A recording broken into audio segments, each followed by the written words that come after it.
Hello students. एक बार पुनः six class twelfth आप लोगों का बहुत स्वागत।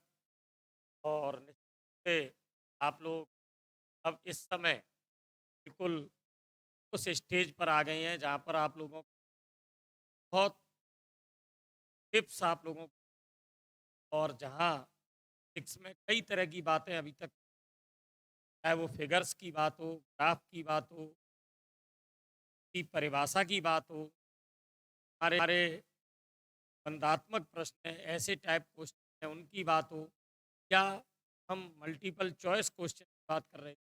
उसी संदर्भ में इस कड़ी में सबसे बड़ी बात हमारे स्टूडेंट्स को लगती है, कई बार आप लोगों ने कॉल भी की और कई बार आप लोगों ने कहा भी है कि जो हमारे फिजिक्स में न्यूमेरिकल्स हैं, सांख्यिक प्रश्न हैं, उसमें कहीं ना कहीं आप लोगों को प्रॉब्लम आ रही है। तो मैं समझता हूँ कि आज का ये बहुत छोटा सा एक वीडियो आप लोगों को बात के लिए ये क्लियर कर देगा कि आप किस तरीके से उन आंकिक प्रश्नों को बहुत सरल तरीके से हल कर सकते हैं। क्योंकि आप लोगों ने गत कई वर्षों के जो प्रश्न पत्र की समीक्षा की होगी, देखे होंगे, तो आपको ये पता चल गया होगा। अब हमारे पास जो आंकिक प्रश्नों की बात है, सीनियर सेकेंडरी एग्जाम 2023 में, तो वहाँ हम उन क्वेश्चनों को कहाँ से वो प्रश्न आने चाहिए, कौन से एप्लीकेशन के क्वेश्चन हैं जहाँ पर हम उस फॉर्मूले का उपयोग करके उस क्वेश्चन को हल करते हैं। तो जैसा कि आप लोगों ने, अगर आप विश्लेषण करेंगे किसी भी पेपर का, तो आप लोगों को ये क्लियर होगा कि हमारे पास ट्वेल्थ की फिजिक्स में कुछ ऐसे चैप्टर हैं जहाँ पर हम ये क्लियर करते हैं कि आंकिक प्रश्न जो भी हैं, न्यूमेरिकल्स हैं, उनमें कौन सी चीज़ें हम लोगों को क्लियर हर साल कहीं ना कहीं पेपर्स में हम लोगों को देखने को मिल। आप ये देखेंगे कि सबसे पहली जो लोग एक बात करते हैं, जिसमें हम लोग ये कहते हैं कि जो हमारी पहली एक यूनिट है, जिसे हम सबसे बड़ी यूनिट भी बता रहे हैं अंकों के भार की दृष्टि से, और वो जो हमारी रे ऑप्टिक्स है, इस रे ऑप्टिक्स में आप लोग हर साल कोई ना कोई आप लोगों को एक न्यूमेरिकल, दो न्यूमेरिकल आप लोगों को देखने को मिलते हैं। वहीं आप अगर जो सेकंड यूनिट है, जिसे हम इलेक्ट्रिक करंट की बात कर रहे हैं, वहाँ भी आप लोगों को जहाँ रेजिस्टेंस की बात होती है, या मैं ये कहूँगा कि आप लोग वहाँ पर सेल के ईएमएफ की बात है, टर्मिनल वोल्टेज की बात है, इंटरनल रेजिस्टेंस की बात है, या पोटेंशियोमीटर की बात है, व्हीट स्टोन ब्रिज की बात है। बहुत से ऐसे क्वेश्चन आप लोगों को न्यूमेरिकल्स के मिलते हैं। तो इसमें से भी आप लोगों को विशेषकर किरचॉफ्स लॉ का जो यूज किया जाता है, उसके द्वारा जब हम करंट निकालते हैं या रेजिस्टेंस निकालते हैं, कोई भी चीज़ निकाल सकते हैं। ये वाली यूनिट भी आंकिक प्रश्नों की दृष्टि से बहुत ज़्यादा मोस्ट है। तीसरी अगर मैं यूनिट लूँ, तो इसी संदर्भ में हमारी एक यूनिट है जिसमें हम न्यूक्लियर और न्यूक्लियस एंड एटम, ये वाली जो हमारी यूनिट है जिसमें हम नाभिक और परमाणु की बात करते हैं, इस यूनिट से भी आप लोगों ने देखा होगा कि रेडियो एक्टिविटी के क्वेश्चन हो सकते हैं, एटम में एनर्जी लेवल के क्वेश्चन हो सकते हैं, विभिन्न जो सीरीज बनती हैं लाइमन, बामर, पास्चर, इस तरह की भी सीरीज के भी क्वेश्चन होते हैं। कई तरह के ऐसे क्वेश्चन हम लोग इस यूनिट में भी देखने को मिलते हैं। एक और हमारी यूनिट है जिसमें हम अल्टरनेटिव करंट की बात करते हैं, और इसी के साथ हमारा इलेक्ट्रोमैग्नेटिक इंडक्शन की बात है, विद्युत चुम्बकीय प्रेरण की बात है। इस वाले यूनिट से भी हम लोग आंकिक प्रश्न हर साल देखने को कोई मिलता है, चाहे वो सेल्फ इंडक्टेंस की बात है, म्यूचुअल इंडक्टेंस की बात है, या आप ये देखें कि फेराडेज लॉ है, लेंज लॉ है, या हम ये कहें कि अगर मैं गतिक विद्युत वाहक बल है, या अगर कोई भी रॉड है, चालक छड़ है और वो चालक छड़ घूर्णन कर रही है, इस तरह के क्वेश्चन भी आप लोगों को देखने को।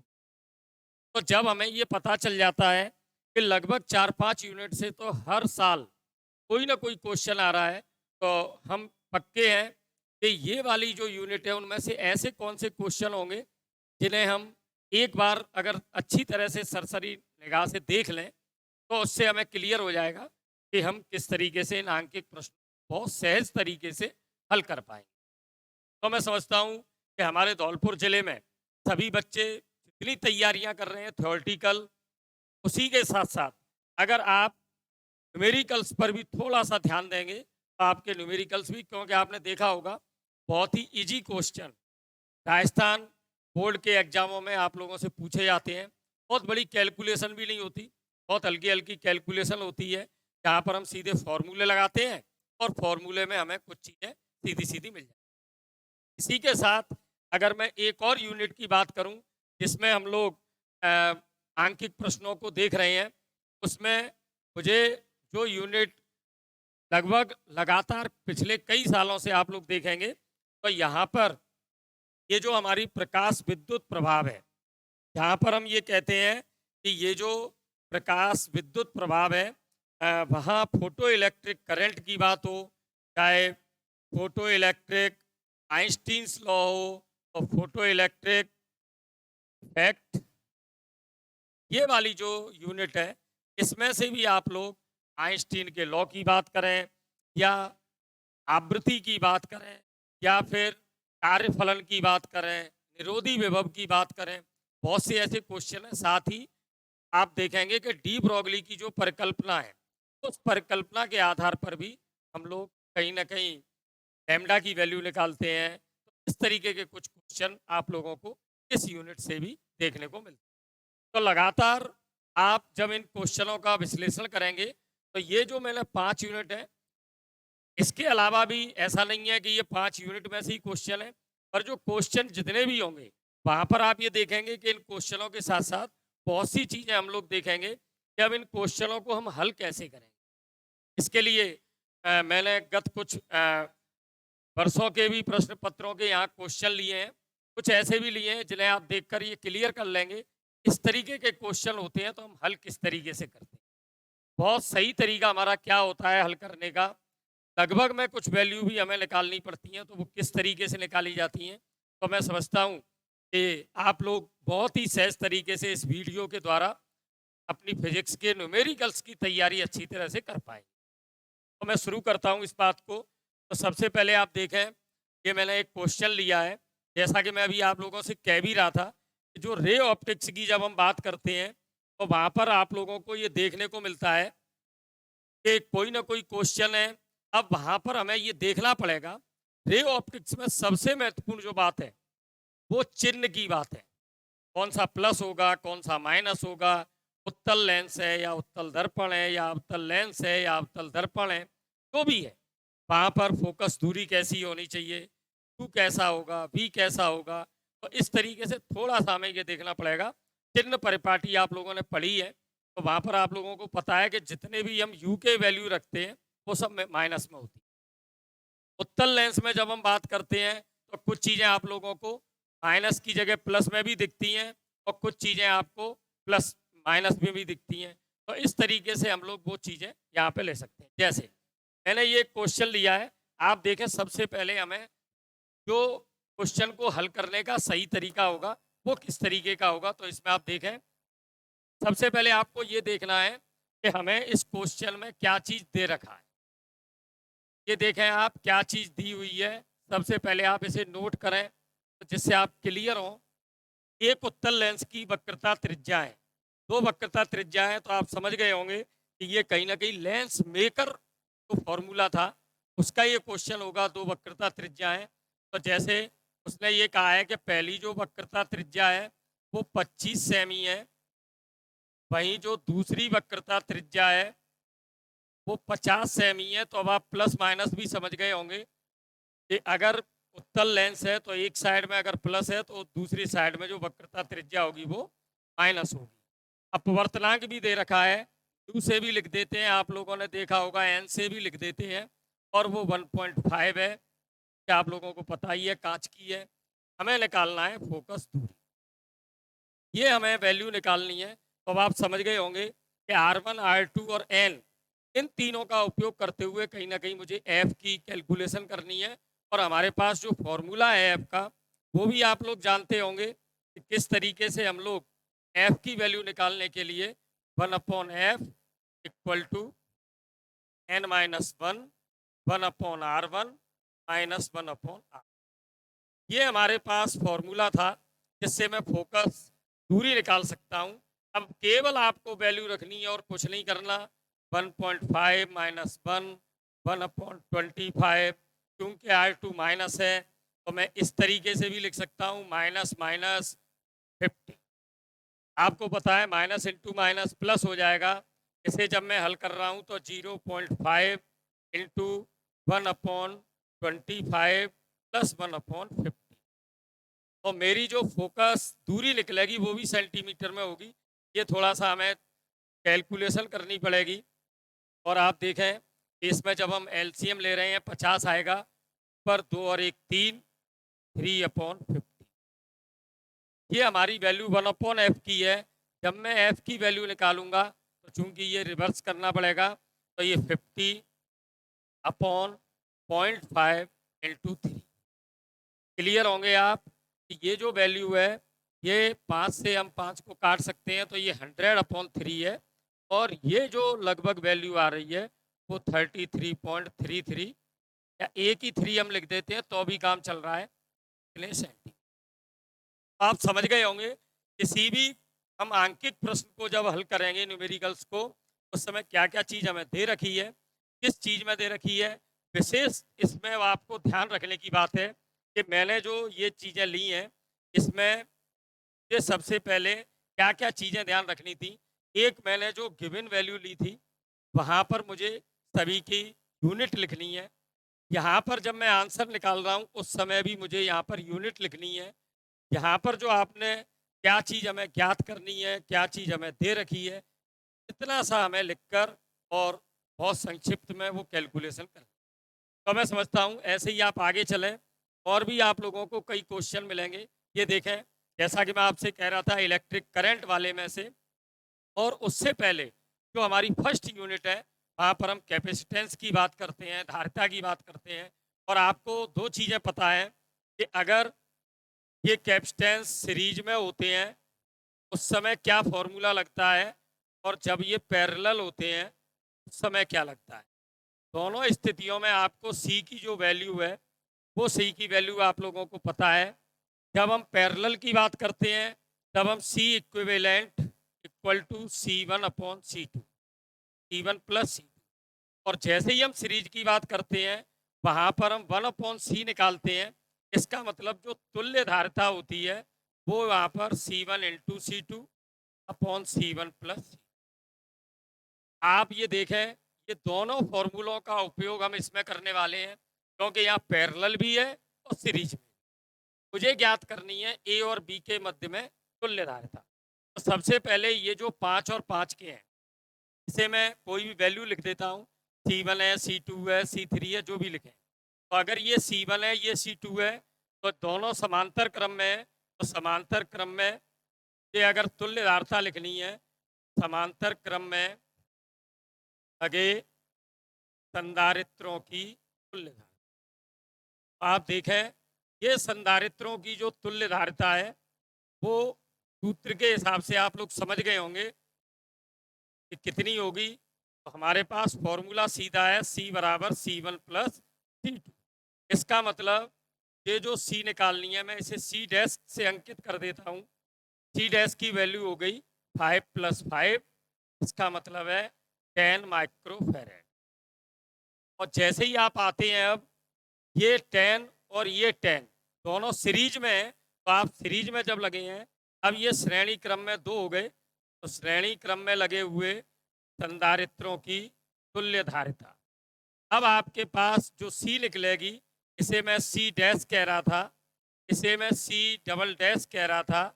तो ये वाला जो फॉर्मूला अब हमें चाहिए वो वाला होगा C dash into C double dash upon C dash plus C double.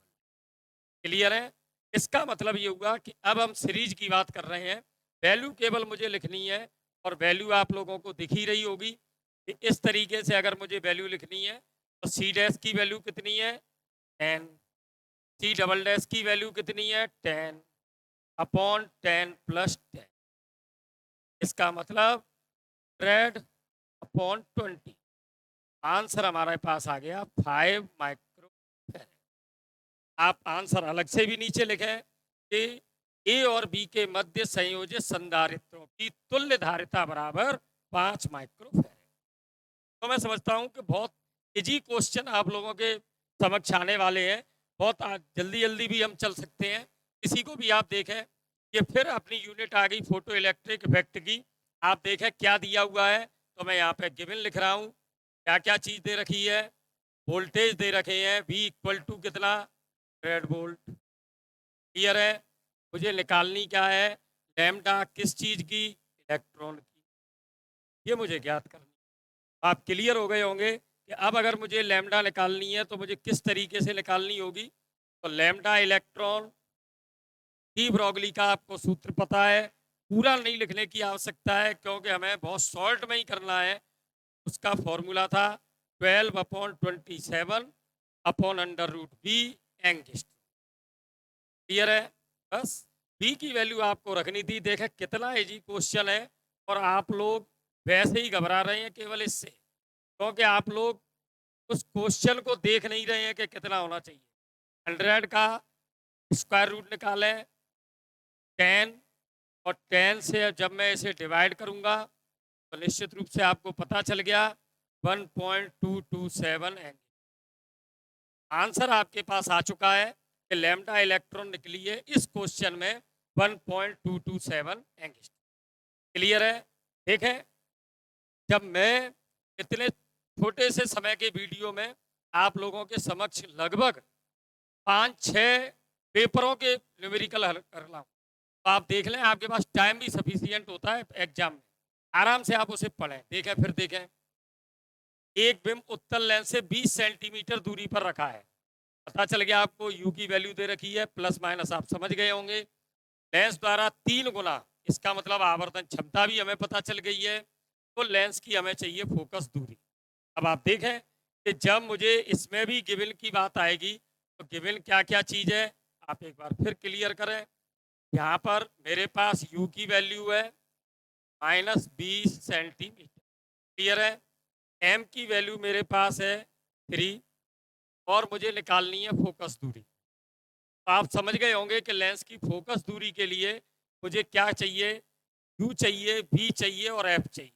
क्योंकि मेरे पास लेंस का जो फॉर्मूला है वो लेंस के फॉर्मूले को जब मैं लगाऊंगा तो हम किस तरीके से लगाएंगे, 1/f equal to 1/b minus 1/u। अब मुझे इसमें देखें क्या क्या चीज मुझे पता है और क्या चीज मुझे निकालनी है। मुझे यू पता है पर मुझे बी नहीं पता है, एफ मुझे ज्ञात करनी ही है। इसका मतलब मुझे कहीं ना कहीं बी ज्ञात करनी है। पहले मैं बी निकालूंगा, उसके बाद एफ निकालूंगा। तो आप देखें, यू की वैल्यू दे रखी है, एम की वैल्यू भी दे रखी है, तो बी की वैल्यू निकल आएगी। क्योंकि हमें पता है कि जो आवर्धन क्षमता का सूत्र होता है, आवर्धन क्षमता से हम एम से लिख रहे हैं मैग्नीफाइंग पावर। ये magnifying power M equal to -v/u, और इससे हमारे पास v की वैल्यू निकल रही है क्योंकि m की वैल्यू 3 है, v की वैल्यू मुझे ज्ञात करनी है, u की वैल्यू -20 है, तो हमारे पास v की वैल्यू आ गई 60 सेंटीमीटर। बस क्लियर है अब आपका कि जब मुझे अब 1/f वाली वैल्यू निकालनी है तो मुझे केवल इसमें वैल्यू फिट करनी है 1/60 माइनस 1/-20।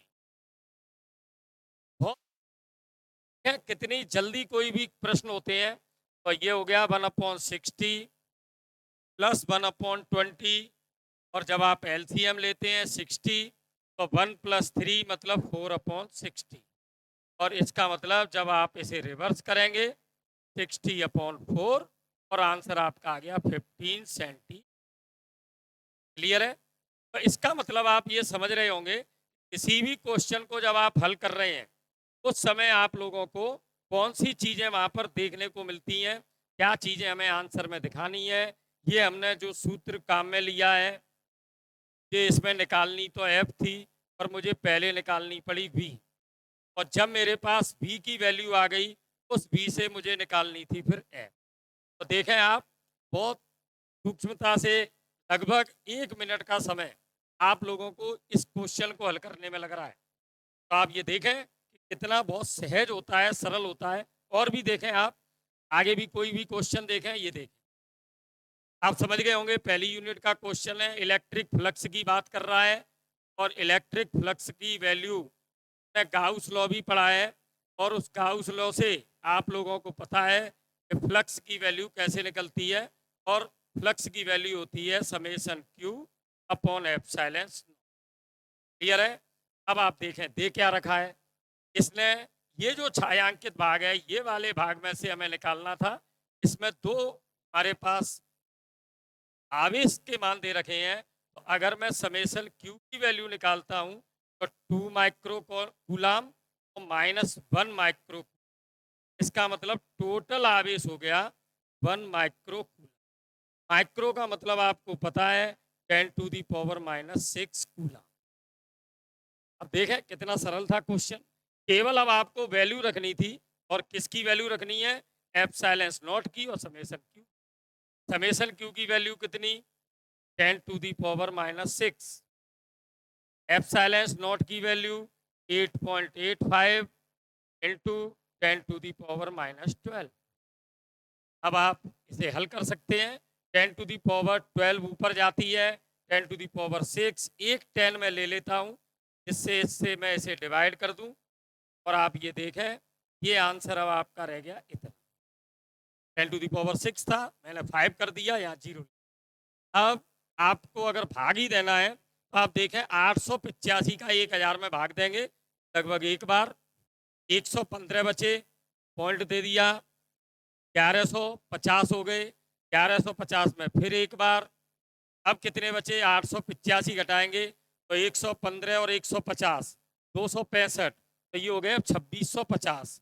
अब ये लगभग चला जाएगा 3। आंसर आ गया आपका 1.13 इंटू 10⁻5। इसकी वैल्यू निकाली है आपने फ्लक्स की। अब फ्लक्स का मात्रक क्या है? तो मात्रक इससे भी आप लिख सकते हैं, पर इससे थोड़ा सा टिपिकल पड़ेगा, क्योंकि एप्सिलॉन नॉट का लिखना पड़ेगा। तो आपको यह सब फॉर्मूला देखें जिसमें फाई की वैल्यू आ रही है। जैसे मैं आपको फाई इक्वल टू आपने देखा होगा E vector dot A vector. अब ई और ए दोनों के आपको यूनिट पता है। ए का मीटर स्क्वायर क्षेत्रफल का, विद्युत क्षेत्र एफ अपॉन क्यू, इसका मतलब न्यूटन प्रति। तो इसका मतलब फाई का जो हमारी यूनिट हुई वही न्यूटन मीटर स्क्वायर प्रति कूलाम। जरूरी नहीं यही लिखी जाए, वोल्ट वाली भी लिख सकते हैं, कोई सी भी लिखें, पर यूनिट लिखना जरूरी। आप इस तरीके से देखें, इस तरीके से बहुत सहज क्वेश्चन होते हैं। कोई भी क्वेश्चन आप देखें, कहीं आपको कोई भी टिपिकल लगेगा ही नहीं। तो आप कॉन्फिडेंस में आ जाए अब कि मैं जितने भी क्वेश्चन कर रहा हूँ सब आपके क्वेश्चन पेपरों के कर रहा हूँ। और आप देखें कोई भी क्वेश्चन आपके लिए कठिन नहीं है। देखें आगे, ये आपका फिर पहली यूनिट का ही क्वेश्चन है। समांतर पट्टिका संधारित्र है जिसके बीच में वायु है और इसने सी दे रखी है। सी की वैल्यू कितनी है? 8 माइक्रोफेरेड। क्लियर है? ये दे रखा है जब वायु है उस समय की। अब आप ये देखें, उसने कहा है कि इसकी पहले जो बीच की दूरी थी वो थी डी। इसे मैं D1 कर देता हूँ, समय थी डी। अब वो ये कह रहा है जब दूसरी स्थिति में उसने डी को कर दिया है आधा, तो डी अपॉन, ठीक है, पहली स्थिति में ये। अब वो ये कह रहा है कि दूसरी स्थिति में उसने क्या किया है कि जो परावैद्युतांक है, कई जगह आप लोगों ने एप्सिलॉन आर से लिखा होगा, कहीं आपने के से भी लिखा होगा, कोई भी मान मान सकते हैं। और इसकी वैल्यू उसने दे रखी है 6। तो इस स्थिति में हमें ज्ञात करना है C2। क्लियर है?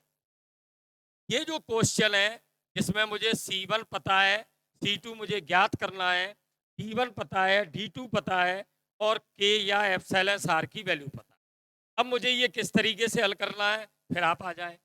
सबसे पहले C1 पता है या C पता है, इसे 1 कह दें या C कह दें। तो ये जो C1 की मैं बात कर रहा हूँ, C1 जब वायु होता है उस समय जो धारिता होती है वो होती है epsilon not A upon D. Clear है? दूसरी स्थिति में जब बीच में परावैद्युतांक भरा है, परावैद्युत पदार्थ भरा है, उस समय यहाँ पर वैल्यू हो जाती है के epsilon not a upon T. ये 1 की स्थिति है, ये 2 की स्थिति है। अब आप केवल इसमें वैल्यू लिखनी है। C1 मुझे पता है, C2 मुझे याद करना है। एप्सिलॉन नॉट की वैल्यू में रखूं तो भी कोई दिक्कत नहीं है, नहीं रखूं तो भी ये कैंसिल हो सकती है।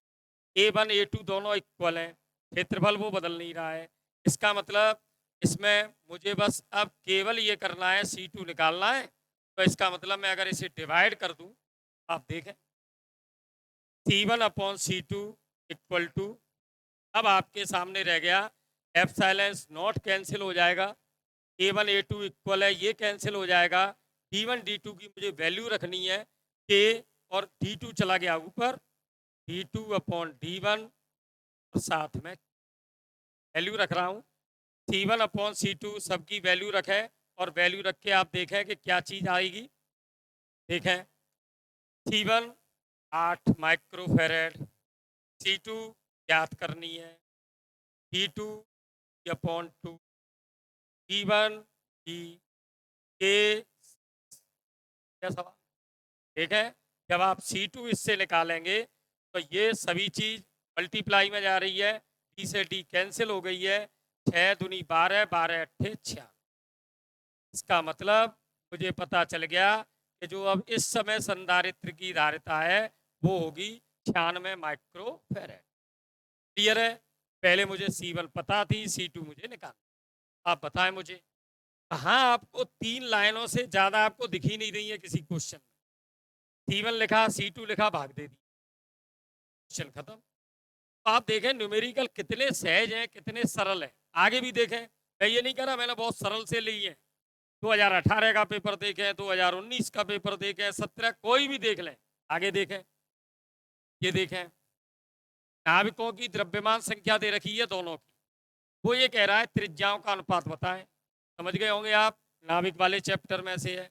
करना क्या है, कुछ भी नहीं करना, मुझे त्रिज्या का मेरे पास फॉर्मूला है R equal to R0 A की पावर 1/3। अब इस समय तो मुझे R0 भी ज्ञात नहीं करनी।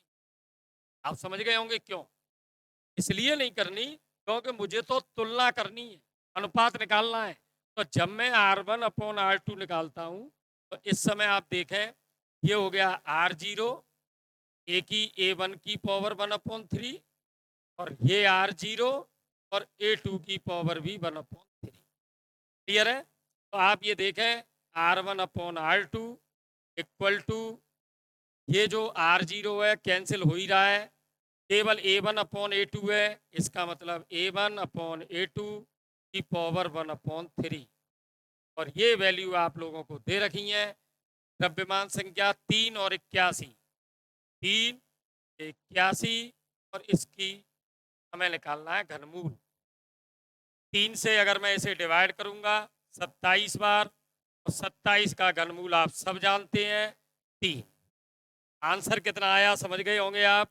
आंसर हमारा आ चुका है 1:3। अब आप मुझे ये बताएं कहाँ क्वेश्चन में कौन सी चीज में दिक्कत आ रही है, क्योंकि क्वेश्चन सभी बहुत सरल है।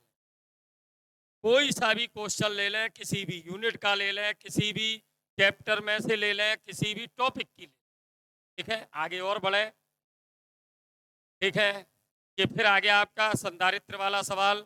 अब मैं ज़्यादा डिटेल में इसलिए नहीं कर रहा, अभी अपन ने किया था, थोड़ा सा टिपिकल है उससे, इसलिए मैंने लिया है। देखें आप, ये दोनों जो हमारे संधारित्र हैं समांतर क्रम में पैरेलल कॉम्बिनेशन है। इसका मतलब यहाँ पे जो मैं C निकालूंगा वो निकालूंगा C1 प्लस C।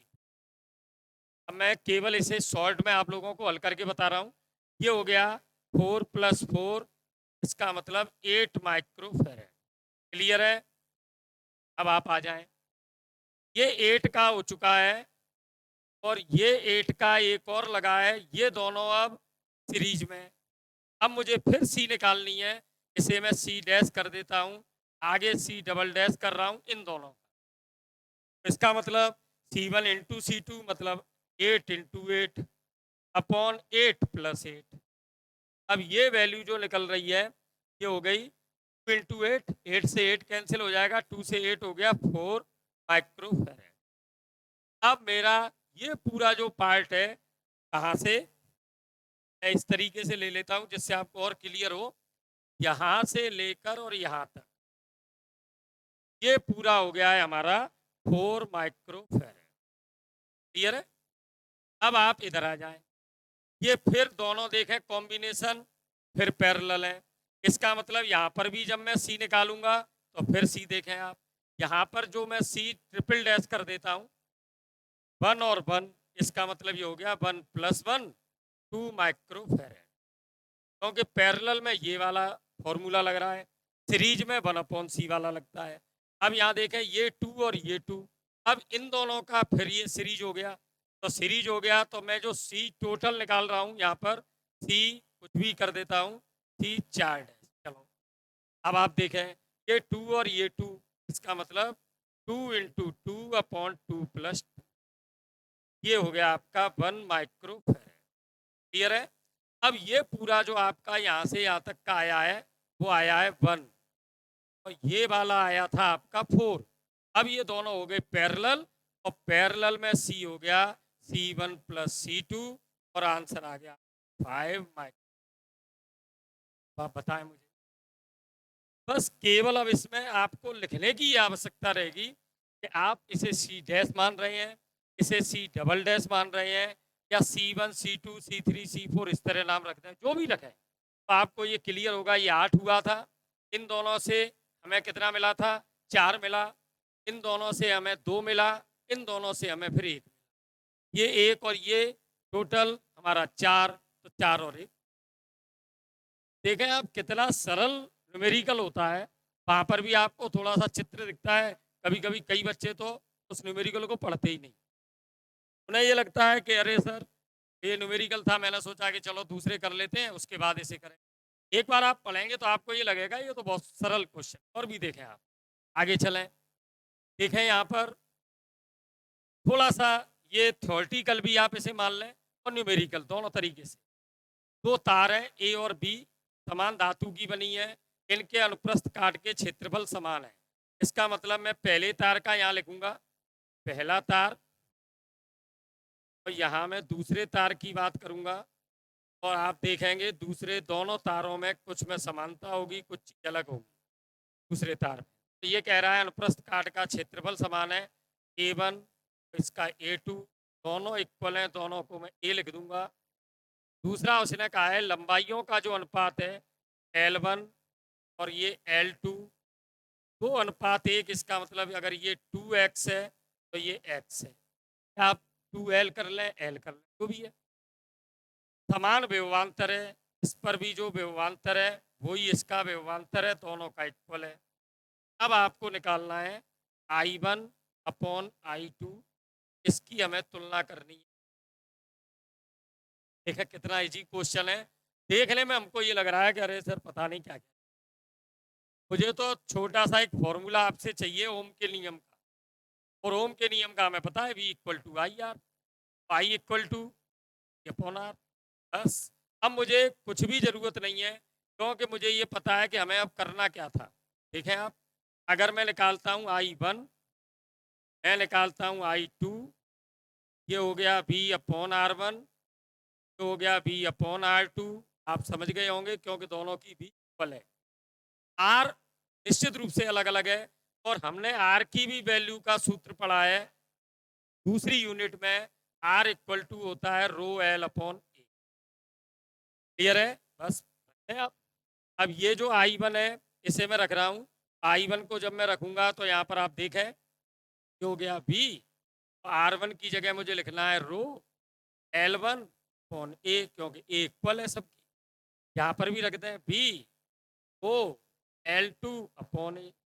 अब आपको I1/I2 निकालनी थी, जब आप इसे इससे डिवाइड करेंगे B cancel, A cancel, rho cancel, L2 ऊपर और L1, और इसकी वैल्यू आपको पता है x/2x, आंसर आ गया 1/2, और हमारा I1/I2 हो गया 1 बात। अब आप बताएं मुझे कहाँ कठिन था।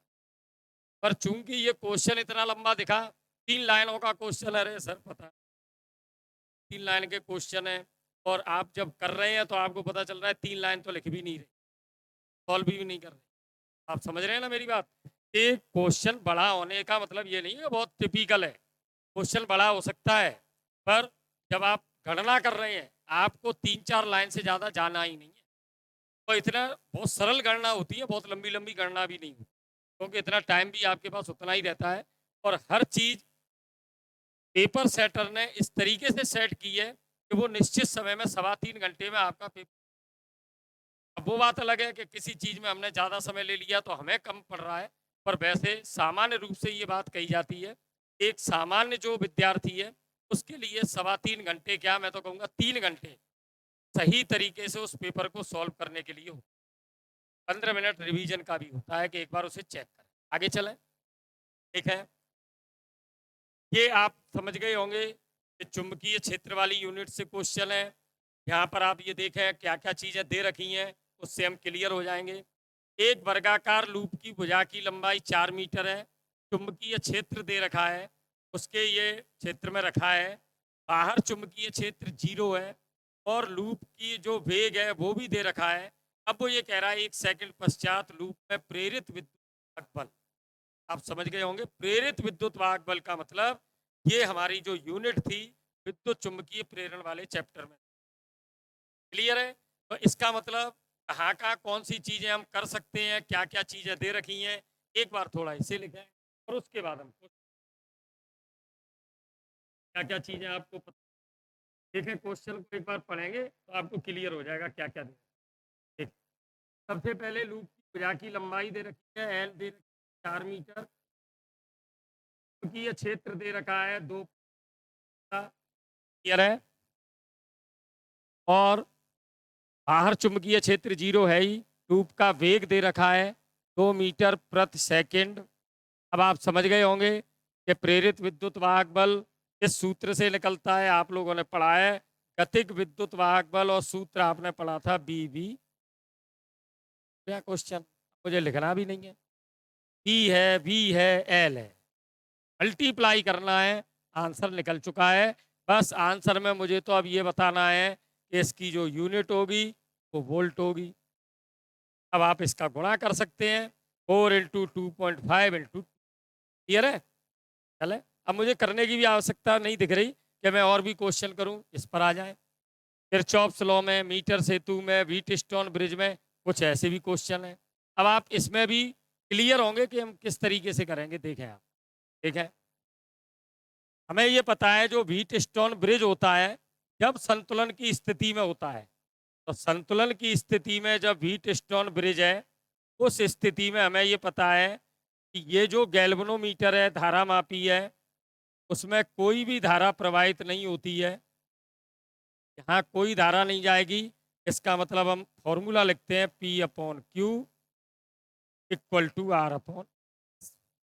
क्या क्या दे रखा है आप बताएं।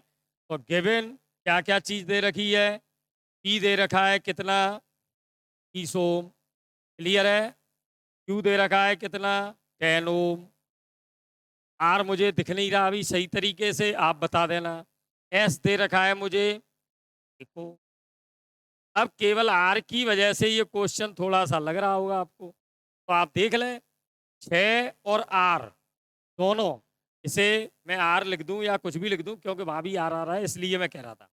समांतर क्रम में हमें पता है, समांतर क्रम में जब प्रतिरोध होते हैं तो तुल्य प्रतिरोध किससे निकलता है, 1/R = 1/R1 + 1/R2, या R में निकालूंगा तो R1 × R2/R1 + R2 लगा देता हूं मैं, तो 6 × R/6 + R, बस हो गया। अब मुझे बस वैल्यू लिखनी है, P की, Q की, R की और S की, लिख देता हूं। P की वैल्यू देखें 20, Q की वैल्यू देखें 10, R की वैल्यू देखें 6R/6 + R, और S की वैल्यू देखें 1। मुझे अब केवल क्रॉस मल्टीप्लाई करना है और इससे R की वैल्यू निकालनी है, करें। 6 + R का मल्टीप्लाई अपन को करना है 20 से, और 10 का करना है 6 से, कर दें तो आप देखेंगे 10 इंटू 6 60R इक्वल टू क्या हो गया आपका 20 इंटू 6 प्लस आर। 20 से आप इसे काट भी सकते हैं तो ये हो गया 3R equal to 6 plus are. आपको दिख गया होगा 2R इक्वल टू 6 और R इक्वल टू। क्लियर है? एक बार आप ऐसे क्वेश्चनों को ये भी सॉल्व करने के बाद जांच भी लें कि क्या मैंने जल्दी में कहीं कोई गुणा भाग या वैल्यू रखने में गलती तो नहीं की। तो एक बार मैं रखता हूँ। आर की वैल्यू कितनी 3, ये 3 ओम का। ठीक है, अब आप देखें ये 6 और 3, इसका मतलब 6 इंटू 3/6 प्लस 3, तो ऊपर हो गए 18, नीचे हो गए 9, तो ये टोटल हो गया 2 का। क्लियर है? ये टोटल हुआ हमारा 2 का। तो अब आप देखें 20/10 आंसर आ गया 2, 2/1 आंसर आ गया 2। दोनों आ रहे हैं, वो भी 2 आ रहा है, उसका भी रेशो, इसका भी। क्लियर है? तो इस तरीके से आपको ये देखना पड़ेगा कोई भी क्वेश्चन जब हम हल कर रहे हैं तो किस तरीके से होगा, इसे फिर आ जाए। देखें, अब मैं ज़्यादा नहीं करूँगा, सीधा सीधा आपको बताऊंगा। ये देखें 10 + 10, आप बताएं मुझे जल्दी से। अब कमेंट्स करें जिससे मुझे पता चले कि अब आप लोग बिल्कुल समझ गए हैं और इसे हम किस तरीके से करेंगे। दोनों समांतर क्रम में 10 + 10 20। क्लियर है? ये 20 है, ये सी है, इसकी वैल्यू मुझे निकालनी भी है। तो ये दोनों श्रेणी क्रम में है, इसका मतलब जो मेरा टोटल सी निकलेगा, सी इक्विवेलेंट तुल्य, वो हो गया 20 इंटू सी, ये सी मैं लिख रहा हूँ इसे, अपॉन 20 प्लस सी, और सी इक्विवेलेंट की वैल्यू दे रखी है, देखें तुल्य धारिता 15 माइक्रोफेरेड। मैं रख रहा हूँ 15 microfarad equal to 20 into C upon 20 plus C. Question हो चुका है, केवल अब तो गणना करनी है मुझे एक लाइन की। 15 से इसे मल्टीप्लाई करें करें तो ये हो गया 20 सी इक्वल टू 15 गुणा 20 मतलब 300 प्लस 15 सी। सी एक साइड में ले लें, 5 सी इक्वल टू 300, तो हमें सी मिल गया है कितना, 60 माइक्रोफेरेड। क्वेश्चन बहुत इजी है, आप लोग बिल्कुल नहीं डरें, क्वेश्चन सभी इस तरीके के ही। तो आप समझ गए होंगे मेरी बात कि हमें किस तरीके से कोई भी क्वेश्चन हल करना है और किस तरीके से क्वेश्चन आ सकता है। आगे चलें। देखें, वक्रता त्रिज्याएं दे रखी हैं, पदार्थ का अपवर्तनांक दे रखा है, फोकस दूरी, अभी हमने ऐसा ही एक क्वेश्चन किया था। आगे चलें। अवतल दर्पण है, वक्रता त्रिज्या दे रखी है, 15 सेंटीमीटर दूरी पर वस्तु रखी हुई है, प्रतिबिंब बताना है, प्रकृति बतानी। क्वेश्चन बहुत सरल होते हैं, आप भी इसमें फिर देखें क्या क्या चीज हमें दे रखी है, एक बार इस पर चर्चा कर लें जिससे क्वेश्चन आपको इजी लगने लगे। वक्रता त्रिज्या दे रखी है हमारी 20 सेंटीमीटर, अवतल दर्पण है तो -20, इसका मतलब मैं फोकस दूरी निकाल सकता हूं, वो वक्रता त्रिज्या की आधी होती है, तो मुझसे एफ निकला है। आगे देखें, यू दे रखी है -15, क्योंकि यू तो आपको पता ही है सभी में माइनस ही होती है। प्रतिबिंब की स्थिति निकालनी है, मतलब मुझे वी निकालनी है, प्रकृति बाद में बता देंगे। क्लियर है ना? अब आप देखें, आर से मैं एफ निकाल सकता हूं, कैसे निकलेगी, अभी मैंने बोला था कि जो फोकस दूरी है वो वक्रता त्रिज्या की आधी है, इसका मतलब ये -10 हो गई। एफ हमारे पास है, यू हमारे पास है, वी निकल आएगी। अवतल दर्पण है, देखें सूत्र लगा रहा हूं, दर्पण सूत्र ये ले। क्लियर है? बस अब मुझे वैल्यू लिखनी है केवल, और कुछ नहीं करना। मुझे निकालना है वी, तो 1/v equal to 1/f minus 1/u। Value रख दें, एफ की वैल्यू आपके पास आ गई है -10, यू हमारे पास माइनस है तो माइनस माइनस प्लस 1/15। एलसीएम ले लें, एलसीएम आ गया आपका 30, ये आ गया -3 + 2, आपका आ गया -1/30, बी आपका निकल आया -30। बी की वैल्यू तो निकल आई, पर देखें क्वेश्चन में अगर आप पूरा पढ़ेंगे तो यहाँ पर कुछ और भी लिखा है, और वो लिखा है इस प्रतिबिंब की आपको प्रकृति और बतानी। प्रकृति अब बताएं, ये माइनस है, इसका मतलब प्रतिबिंब कैसा होगा? उल्टा होगा। उल्टा होगा, सीधा होगा, या दूसरी तरीके से आप ये कहें, ये प्रतिबिंब कहाँ बनेगा? तो मैं ये कहूँगा कि जो भी हमारा दर्पण है या जो भी हमारा लेंस है, कोई से की भी बात करें, अगर मैंने ये दर्पण लिया है, मैंने ये लेंस लिया है, जो भी है, और भी बन रहा है माइनस, इसका मतलब वो दर्पण या लेंस के इसी ओर बन रहा है। तो आप समझ गए होंगे, अगर दर्पण में इस साइड में बन रहा है तो वो वास्तविक है, लेंस में अगर इस साइड बन रहा है तो वो काल्पनिक है। तो इसका मतलब ये वास्तविक होगा, उल्टा है या सीधा है, छोटा है या बड़ा है, वो भी हम एम से ज्ञात कर सकते हैं। इस तरीके से आपको क्वेश्चन करना है। आप ये देखें, केवल ध्यान ये रखना है, ये माइनस या प्लस क्या होगा। बहुत सरल क्वेश्चन है, आगे चलें। ठीक है, बहुत इजी क्वेश्चन है, मैं थोड़ा सा इसे टिपिकल करता हूँ। दो नाविकों के द्रव्यमान संख्याओं का अनुपात 1:1 से, चलो पहले करता हूँ, फिर एक अनुपात कुछ और लेते हैं। नाभिकीय घनत्व, बताएं घनत्व का सूत्र क्या है? घनत्व बराबर द्रव्यमान बटे आयतन। तो ऊपर मास लिखना है मुझे, नीचे मुझे वॉल्यूम लिखना है। और वॉल्यूम आप जानते हैं, अगर नाभिक आपने गोला माना है तो गोले का आयतन होता है 4/3 पाई आर क्यू। मास का मतलब नाभिक के अंदर हम दो न्यूक्लियन मानते हैं, दो तरह के न्यूक्लियन, प्रोटॉन न्यूट्रॉन, दोनों का द्रव्यमान लगभग समान। मैंने मान लिया प्रोटॉन और न्यूट्रॉन दोनों का द्रव्यमान लगभग समान एम है। कितने प्रोटॉन और न्यूट्रॉन है वो निर्भर करता है द्रव्यमान संख्या पर, वो मैंने लिख दी ए। ये मुझे निकालना है, और दे क्या रखा है कि दोनों का जो द्रव्यमान संख्या है वो अनुपात 1:1 है, मतलब A1 भी 1 है, A2 भी 1। अब आप देखें, केवल मुझे क्या चीज चाहिए? नाभिकीय घनत्व का अनुपात। आप ρ1 लिखें, ρ2 लिखें, देखें सब चीज इक्वल है। क्या अब क्या है, ऐसे भी आप निकाल दें। चले निकालते हैं। Rho equal to M into A, 4/3 I. R का हमने सूत्र पढ़ा है कि जो नाभिक का आकार होता है वो डिपेंड करता है द्रव्यमान संख्या पर। इसी तरीके से थी, अभी भी हमने एक क्वेश्चन किया था, यहाँ पर आप वैल्यू रख दो आर की, तो ये हो गया R0 क्यू A⁻³ मतलब 1। ए से ए कैंसिल ही हो गया। आप अब समझ गए होंगे, अगर मैं 1:1 की जगह 1:4 कर दूं, फर्क क्या पड़ना है? कुछ नहीं। 1:3 कर दूं, 2:3 कर दूं, कुछ भी कर दो, क्योंकि एक तो कटनी है। अब ए जब कट रही है, इसका मतलब रो कभी भी ए पर डिपेंड कर ही नहीं रहा है। घनत्व जो भी निकलता है वो आपने देखा होगा कांस्टेंट होता है, और कांस्टेंट से हमें यह भी पता चलता है कि जितने भी नाभिक बने हैं ये सभी नाविकों का पदार्थ एक ही है।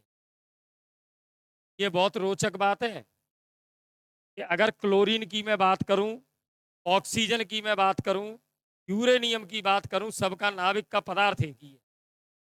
इस रो की वैल्यू की अगर मैं बात करूं, ये देखो कितनी ज्यादा आने वाली है।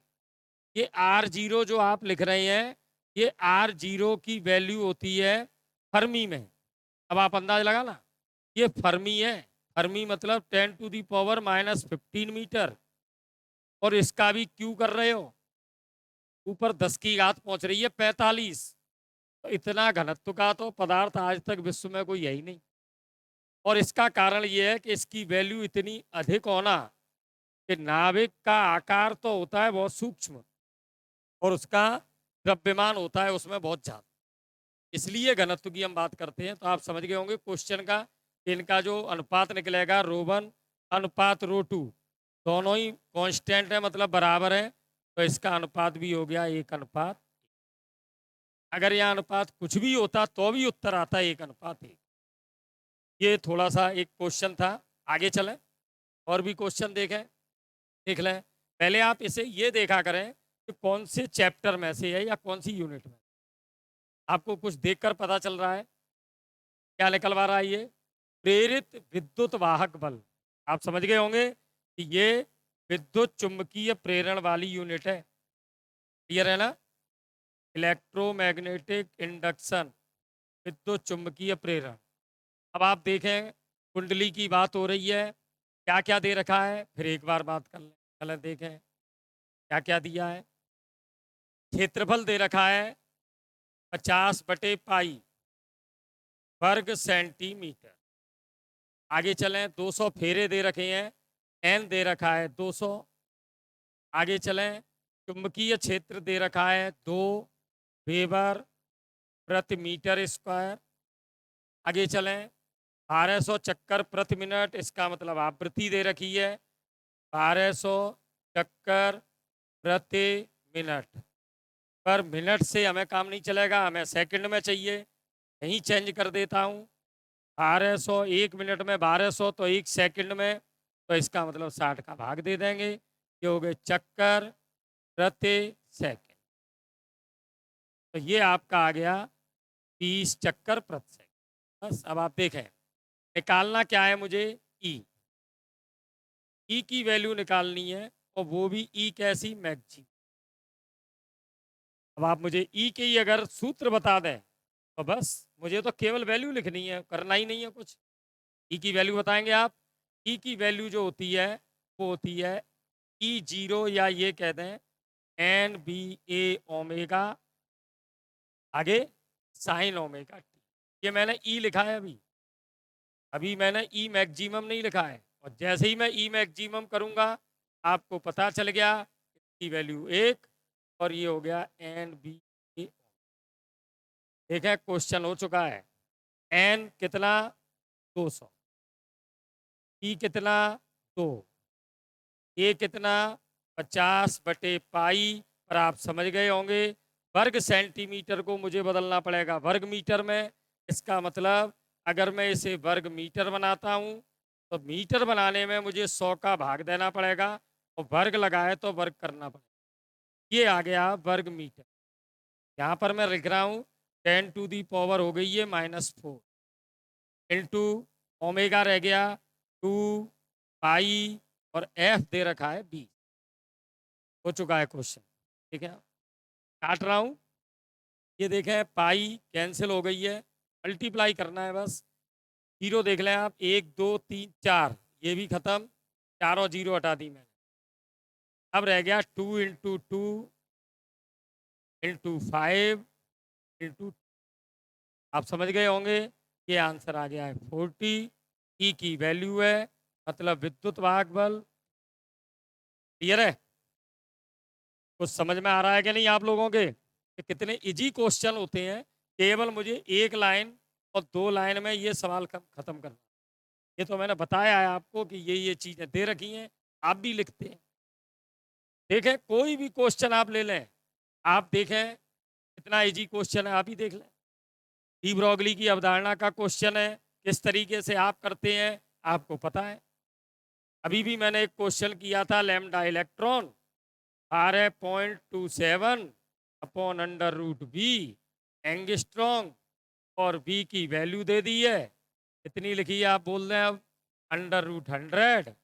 100 का अंडर रूट सब जानते ही हैं, और ये आ गया 1.2। क्लियर है? ठीक है, एक एक लाइन के क्वेश्चन अब आप देखें। यहाँ देखें ये प्रत्यावर्ती धारा का क्वेश्चन है, देखें कितना इजी होगा, इसे आप थोड़ा सा पकड़ें।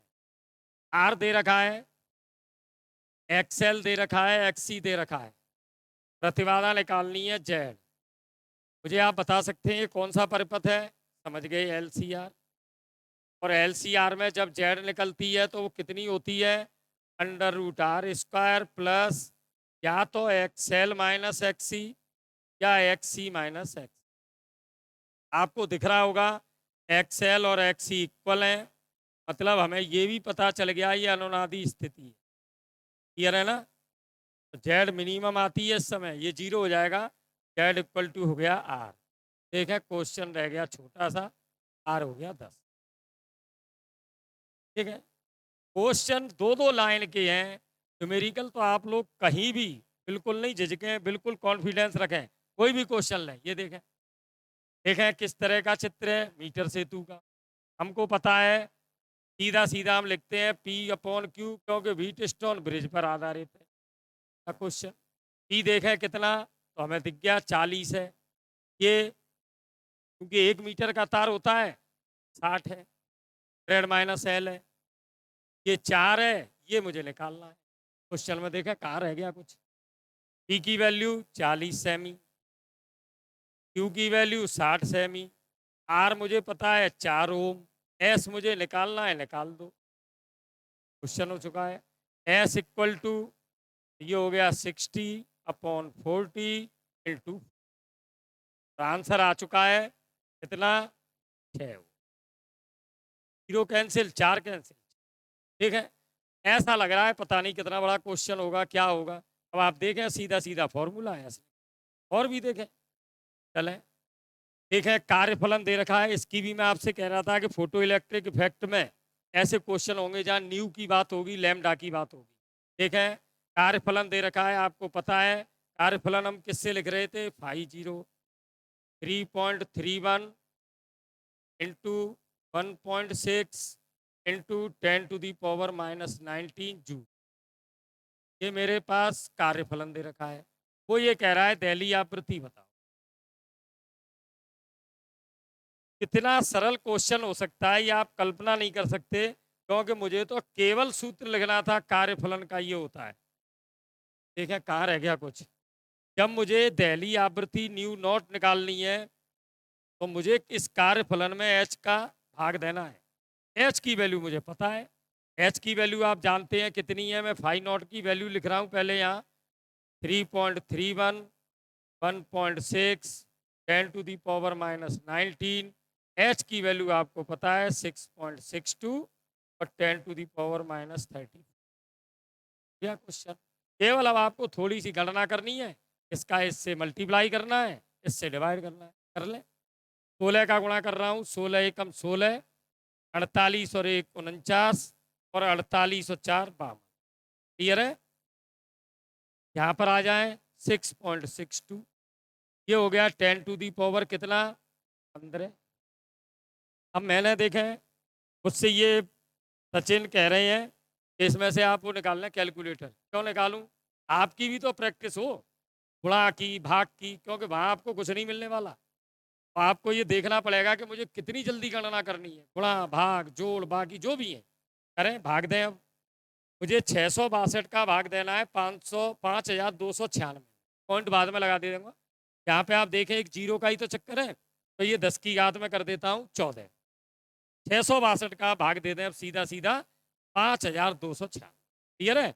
तो लगभग देखें 662, तो 6 का भाग अगर 600 का देंगे तो 8 बार जाएगा, 9 बार हो जाते हैं 54, ज़्यादा हो गया। तो लगभग ये हो गया 8, और ये रह गई 10 की घात 14। क्लियर है ना। तो ये अपन ने निकाला है कार्यफलन से आवृत्ति, और आवृत्ति होती है इस तरीके से आप लिखेंगे, समझ गए होंगे। ये जूल है, तो अगर जूल के हिसाब से लिखें, आवृत्ति आप जानते हैं प्रति सेकंड, या आप ये कह सकते हैं हर्ज में भी लिखते हैं। तो इस तरीके से जो भी आवृत्ति आप निकाल रहे हैं, तो बहुत सी चीजें होंगी और भी आगे देखें। ठीक है, यूनिट समझें पहले, कौन सी यूनिट है, ऑप्टिक। अब रे ऑप्टिक्स में ये चैप्टर कौन सा है, तो ये है वेव ऑप्टिक्स।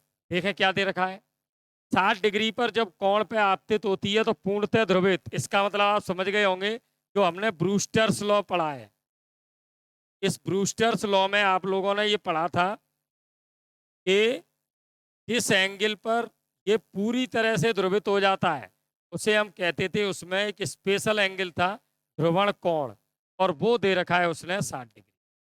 वो ये कह रहा है अपवर्तनांक ज्ञात करें, कभी कभी आप एन से लिखते हैं, कभी म्यू से भी लिखते हैं, ये मुझे निकालना है, और अपवर्तन कोण भी मुझे ज्ञात करना।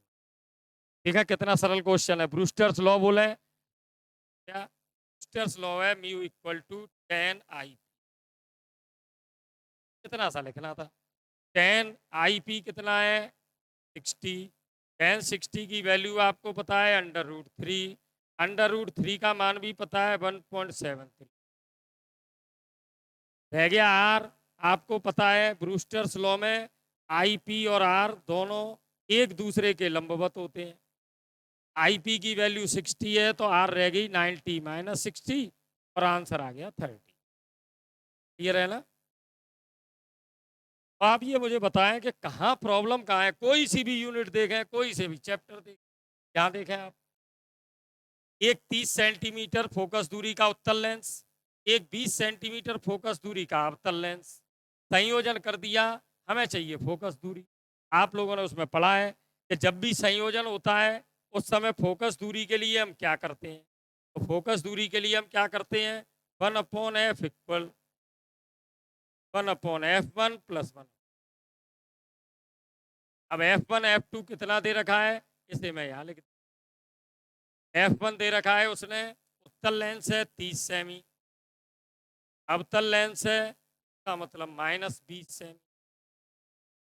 इसमें मुझे वैल्यू लिखनी है, रखें तो वैल्यू रख रहा हूँ, कितना कितना है सबकी वैल्यू लिख दें, तो 1/f equal to 1/30 minus 1 LCM ले लें 60, ये हो गया 2 माइनस 3 तो -1/, एफ हो गई -60। अब देखें माइनस आ रहा है, उसने ये कहा है यह तंत्र अभिसारी है या अपसारी है, मतलब ये उत्तल रहा कि अवतल, तो माइनस आने का मतलब आप समझ गए होंगे कि इसकी प्रकृति होगी उत्तल की, मतलब अपसारी। क्लियर है ना, बस इतनी सी बात हमें करनी है, क्वेश्चन खत्म।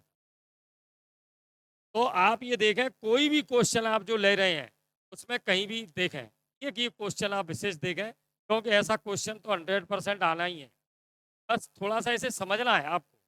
इसे मैंने 2-3 भी क्वेश्चन और भी लिए, पर आप इसे एक को समझ जाएंगे तो सब हो जाएगा। देखें अर्ध आयु दे रखी है, इसी से भी मैं लिख देता हूं, अर्ध आयु दे रखी है 1600 पर, इतनी भी हो सकती है। ये कह रहा है इस टुकड़े का 15/16 भाग रेडियो एक्टिव 6 से विघटित हो जाएगा, तो बचेगा कितना वो बता दो आप तो मुझे, तो बचेगा कितना 1 माइनस 15/16, इसका मतलब 1/16 भाग बचेगा। एन मुझे पता है, अर्धायु मुझे पता है, वो ये पूछ रहा है कि कितने समय बाद, मतलब मुझे समय निकालना है कि कितने समय में वो इतना रह जाएगा। अब आप एक बार मुझे ध्यान से इस क्वेश्चन को देखें, ये 2 नंबर का क्वेश्चन 100% आना है। अब वो कैसा आएगा, कुछ भी बदल सकता है, इसकी जगह टी दे दे, इसकी जगह n0 दे दे, जो भी चीज है, पर क्वेश्चन यही होगा। कैसे होगा, इसे थोड़ा सा हल कर लें, क्लियर हो जाएगा। मैं थोड़ा सा शॉर्ट ट्रिक बताऊंगा जिससे आप क्लियर हो जाए। हमारे पास n equal to n0 e की पावर माइनस लेमडा टी, हमें पता है चरघातांक की 6 का नियम, क्लियर है। अब मुझे जब ये लिखना है n/n0, तो ये हो गया e की पावर माइनस लेमडा टी। तो मैं अगर कोई क्वेश्चन इस तरीके का है जिसमें अगर 1/2 की घात बच रही है, तो आप इस सीधे सीधे सूत्र को लगाएं, इसे हल करें, पूरा नहीं लिखें, इसे लगाएं। अब आप देखें इससे कोई भी क्वेश्चन कैसे होगा, पहले मैं इसे हल करता हूं। n/n0, n0 1 है, n 1/16 है, तो ये आ गया 1/16, ये रहा 1/2 की घात small T upon capital T, capital T का मतलब अर्धाई। ये 1/16, 1/2 की घात कितनी है 4, 2 × 2 × 2 × 2 16 आ जाएगा। ये 1/2 की घात है small T upon capital T. देखें आधार एक जैसा है तो टी अपॉन कैपिटल टी हो गई 4, और इससे मुझे निकल आया स्मॉल टी की वैल्यू 4 कैपिटल टी, और कैपिटल टी दे रखी है 1600 वर्ष। उत्तर हमारा पास आ गया 6400 वर्ष। देखा कितनी जल्दी ये क्वेश्चन होता है। थोड़ा सा मैं इस पे बात करूंगा आपसे। अब आप ये देखें, ये क्वेश्चन वो था जिसमें जो हमारी एन की वैल्यू बची है वो 1/2 की घात में, जरूरी नहीं है वो 1/16 हो। मैं तो ये कहूंगा कि ये अगर कितनी कितनी हो तो आप ये सवाल कर लेंगे, 1/2 होती तो अभी ये सवाल इस तरीके से करता मैं, 1/4 होती, 1/8 होती, 16 है ही, 32 होती, 64 होती, कोई भी होती, ये 1/2 की सब घात है। तो सभी के लिए आप इस सीधे सीधे सूत्र को लगाएं और सीधा हल करें। बहुत इजी क्वेश्चन है, पर ही आएगा हर बार आ रहा है। कोई ना कोई इसमें वैल्यू बदल रहे हैं और क्वेश्चन को रखते हैं। जैसे एक आध और आता है तब और भी क्लियर होंगे, आ जाए। थोड़ा सा इसे भी देख लें, चूंकि अवकलन का सवाल है इसलिए मैंने लिया है। आप समझ गए होंगे कि यहाँ पर हम प्रेरित विद्युत धारा मतलब वही विद्युत चुंबकीय प्रेरण देख लें एक बार। चुंबकीय फ्लक्स दे रखा है, आई की वैल्यू हमारे पास है 5t³ plus 4t² plus 2t-5 weber.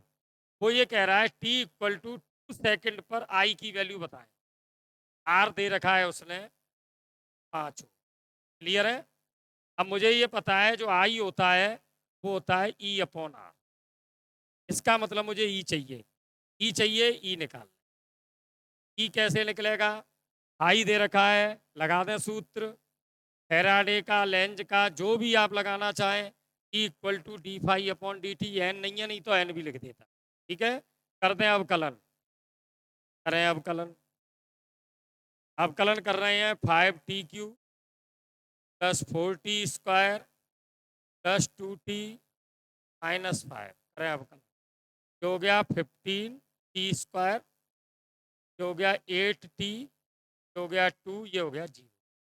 T की वैल्यू बता रहा है 2 सेकेंड। यहाँ पर मैं वैल्यू रख रहा हूँ तो d∅/dt कब? जब t की वैल्यू है 2।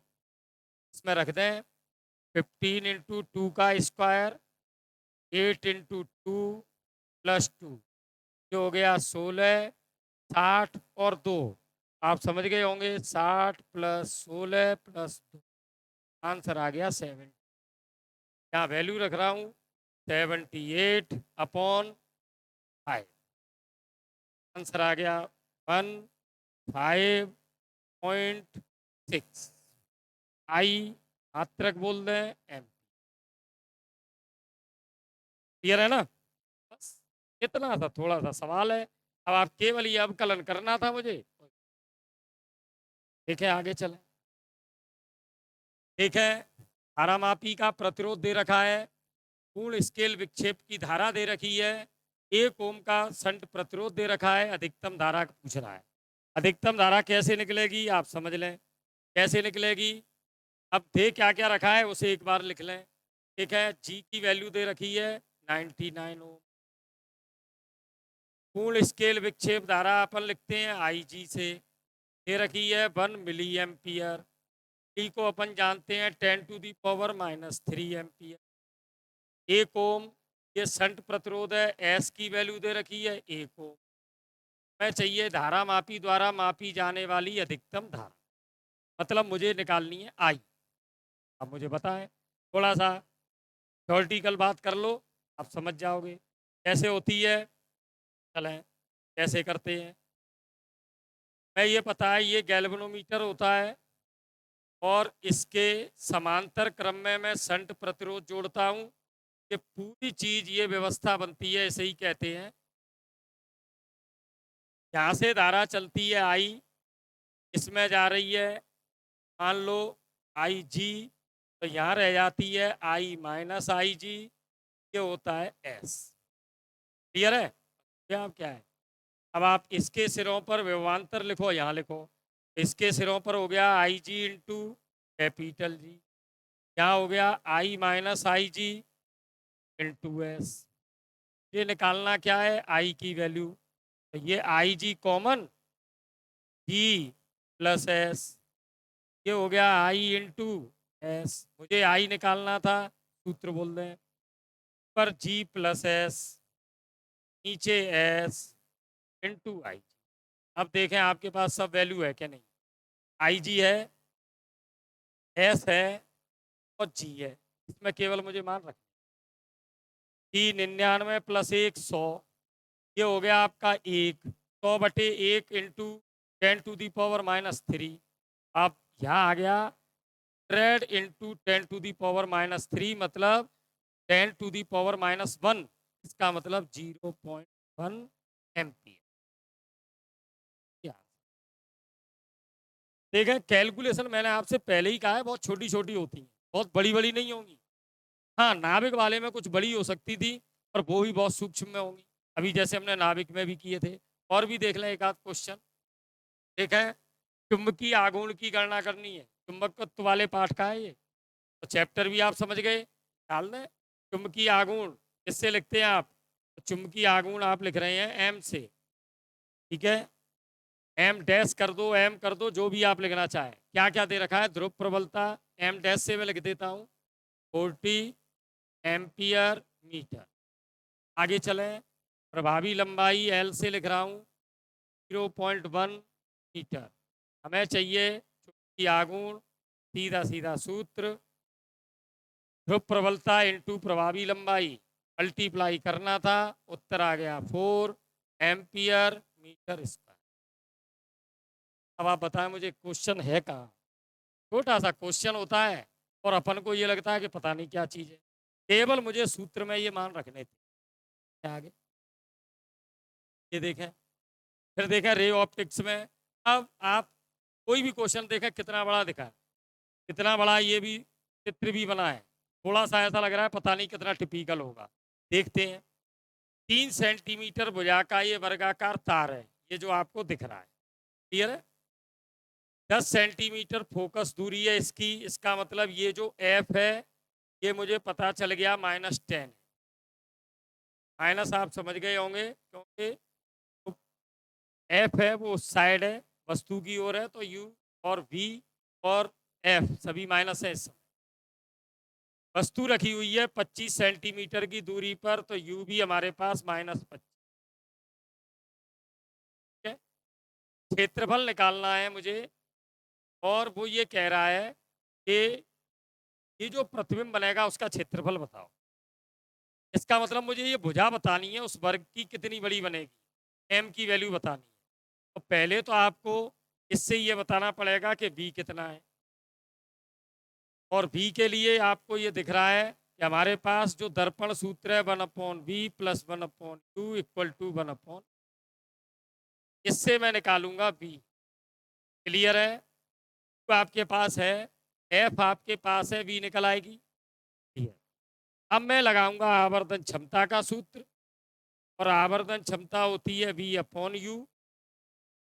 इससे आपको आवर्धन क्षमता पता चल जाएगी कितनी है, और इससे आपको ये भी पता चल जाएगा कि अगर V पता चल गई तो मुझे M भी पता चल रही है, और M पता चल रही है तो इसका मतलब मुझे भुजा की लंबाई पता चल जाएगी, जो यहाँ 3 है, वो इस समय भुजा की लंबाई कितनी होगी। और जब मुझे भुजा की लंबाई, तो मुझे पता है वर्ग का जो क्षेत्रफल होता है वो भुजा स्क्वायर होता है, और मुझे केवल उस भुजा का स्क्वायर करना है। जैसे ये 3 है तो ये 9 होगा, और अगर ये 2 आती है तो वो 4 होगा, 4 आती है तो 16 होगा, जो भी। आप देखें, केवल बहुत छोटी सी बात, मुझे निकालना बी था, बी से मुझे एम निकालना है। क्या मुझे ये बताना है कि ये जो वर्गाकार यहाँ पे प्रतिबिंब बन रहा है उसकी भुजा की लंबाई कितनी। छोटे छोटे क्वेश्चन है, कोई भी क्वेश्चन आपको पूरे पेपर में बड़ा नहीं मिलने वाला। ये देखें क्या क्या दे रखा है, इसे एक बार पढ़ लें। टेम्परेचर कितना, 0 डिग्री देता हूं मैं। T1 की वैल्यू 0। प्रतिरोध दे रखा है इस समय R1 = X ओम। टेम्परेचर निकालना है मुझे T2। चालक का प्रतिरोध दे रखा है इस समय 3X ओम। एल्फा की वैल्यू ताप प्रतिरोध गुणांक की दे रखी है 0.4 × 10⁻⁻² प्रति डिग्री सेल्सियस। मुझे निकालना क्या है, आप समझ गए होंगे, T2। हमें पता है प्रतिरोध की ताप पर निर्भरता का सूत्र R(T2) = R(T1) 1 + alpha T2 - T। अब मुझे बताएं यहाँ क्वेश्चन में रह क्या गया। ये R मुझे पता है 3x, ये मुझे पता है x, ये मुझे पता है 0.4 × 10⁻⁻² का मतलब मैं सीधा लिख देता हूँ 0.004। समझ गए होंगे आप, 100 का भाग जाएगा। T2 - T1, तो T2 मुझे पता नहीं है, T1 मुझे पता है 0। ये आंसर हो गया, x से x कैंसिल। मुझे निकालना है T2, तो ये देखें यहाँ मैं हल कर रहा हूँ इसे।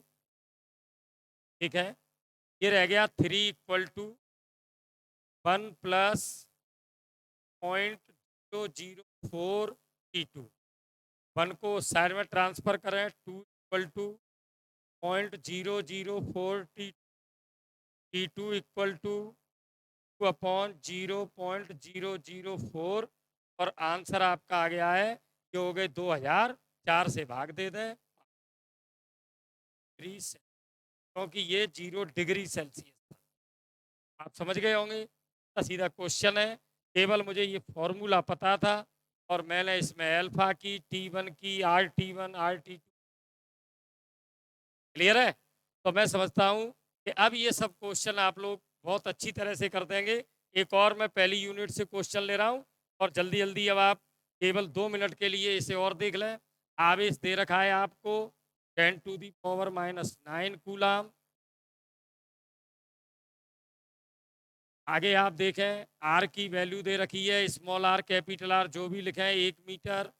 विभव निकालना है, क्वेश्चन दे रखा है, सीधा सीधा फॉर्मूला है के क्यू। अब बताएं आप मुझे कहाँ दिक्कत है।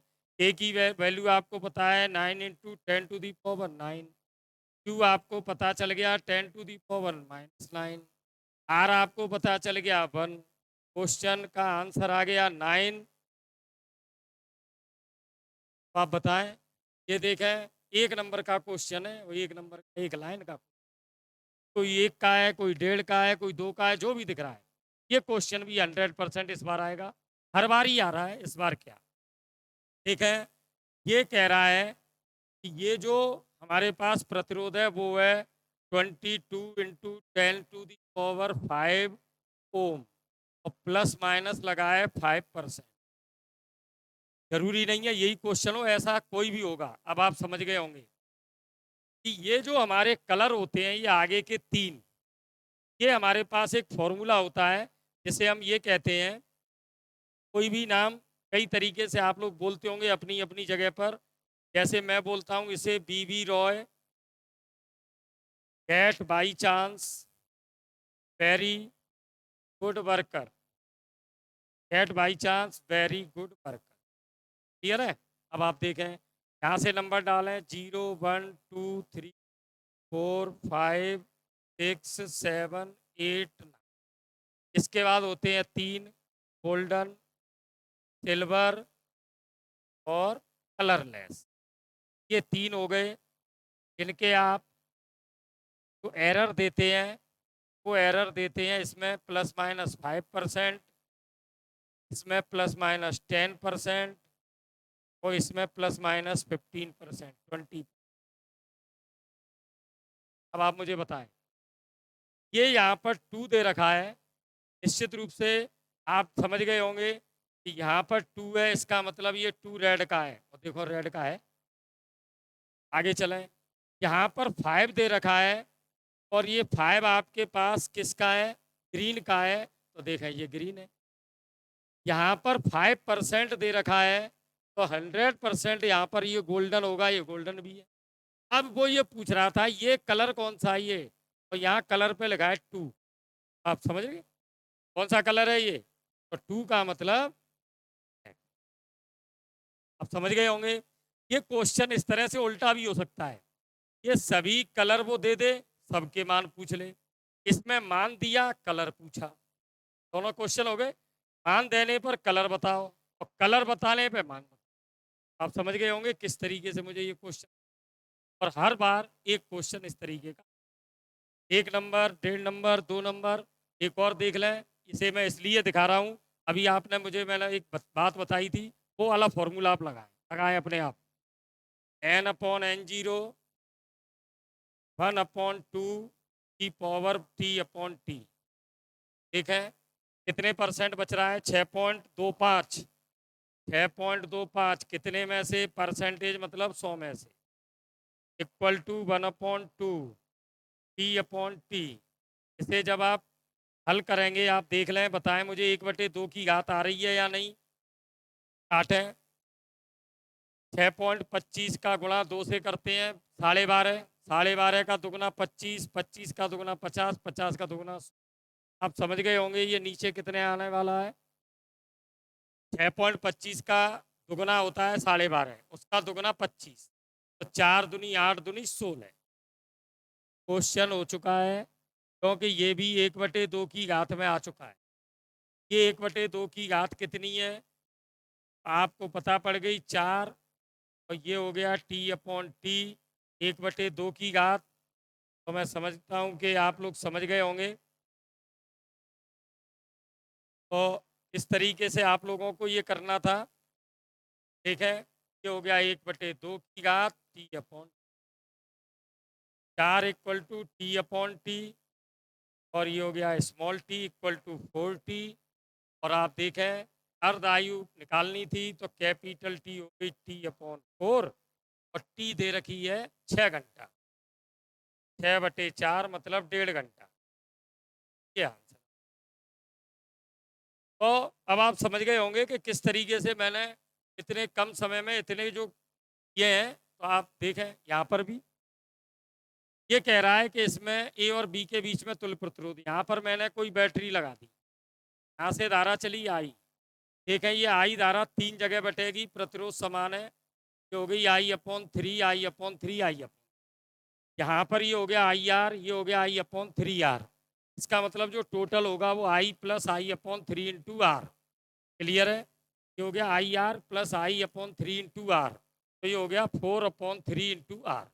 जब मुझे टोटल पता चल गया, वो ये कह रहा है तुल्य प्रतिरोध बताओ, तो इसका मतलब मुझे I की वैल्यू पता चल गई, R की वैल्यू। बहुत सरल क्वेश्चन है, किरचॉफ्स लॉ के या कोई भी परिपथ के। और भी देखें कोई क्वेश्चन हो तो यहाँ देखें, अभी वाला क्वेश्चन देखें उसी की तरीके से। अर्ध आयु 20 सेकंड है और 10 सेकंड, मतलब स्मॉल टी की बात कर रहा है 10 सेकंड, अर्ध आयु बता रहा है 30 सेकंड, और इतने नाभिक हैं, इसका मतलब तो n0 की वैल्यू बता रहा है 10 की घात 6। ठीक है, n की वैल्यू मुझे निकाल। अभी मैंने जो क्वेश्चन का बहुत शॉर्ट ट्रिक बताई थी, एक बार फिर लगाता हूँ। n/n0 और 1/2 की पावर t/, n पता नहीं है, n0 10⁶ है, 1/2 है, स्मॉल t 10 है, कैपिटल T 20 है। ये 1/2 की पावर 1/2, इसका मतलब ये हो गया √1/2। अब इसे आप देखें, अगर मैं n निकालूंगा तो 10⁶/√, ये आंसर। परमेकरण आप जानते हो, इसे थोड़ा सा हल कर दो।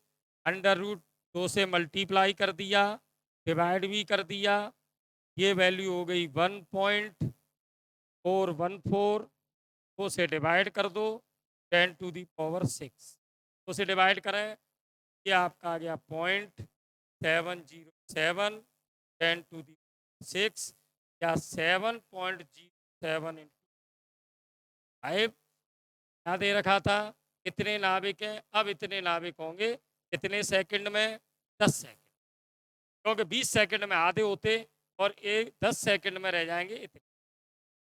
ये अपन को बताना था। तो मैं समझता हूँ कि ये सभी क्वेश्चन जो आप लोगों ने किए हैं, 50, ये पहले वाला ही क्वेश्चन आ गया है, और जो आपने किया था 25 और 50 का शुरू में। तो अब बहुत ही सहज रूप से आप ये देखें, जितनी भी आप यूनिट लेंगे सीधे सीधे फॉर्मूले आपको लगाने, कहीं आपको कोई टिपिकल चीज़ नहीं मिलने वाली। तो मैं समझता हूँ बिल्कुल कॉन्फिडेंट रहें, बहुत सरल क्वेश्चन पेपर आने वाला है, और एकदम आप ये मान लें कि सबसे पहले आप न्यूमेरिकली कर डालें, इतने सरल होंगे। आप एक बार पूरी तरह से अगर आप में कॉन्फिडेंस है, तो मैं समझता हूँ पेपर कुछ है ही नहीं। थ्योरी की बात जितनी भी आप कर रहे हैं, बड़े बड़े क्वेश्चन आप कर पा रहे हैं, न्यूमेरिकल आप कर पा रहे हैं, चित्र आप बना रहे हैं, ग्राफ आप बना रहे हैं, अब रही क्या गया पेपर में। एक बार फिर से all the best, good luck, और तैयारी में जुटे रहें, और कम से कम ये मान लें कि हमें फिजिक्स में से 100 में से 100 अचीव करना है, 56 में से 56। तो निश्चित रूप से आप एक बार देखेंगे, फिजिक्स का पहला पेपर है, वो अकेला पेपर आप लोगों को स्कोरिंग में बहुत मदद करने वाला है। फिजिक्स के बाद जो भी पेपर होंगे, जब आप में कॉन्फिडेंस होगा कि फिजिक्स में मेरे 100% आ रहे हैं, तो chemistry, bio, maths, Hindi, English जो भी हैं, बहुत अच्छे होने वाले हैं। एक बार पुनः आप सभी लोगों को बहुत-बहुत शुभकामनाएँ परीक्षा की और 20 तारीख को जो परीक्षा आपकी आ गई है, के लिए आप लोग बिल्कुल निश्चिंत होकर आराम से बहुत ज़्यादा परेशान नहीं हो, तसल्ली से तैयारी करें। All the best, thank you, good luck.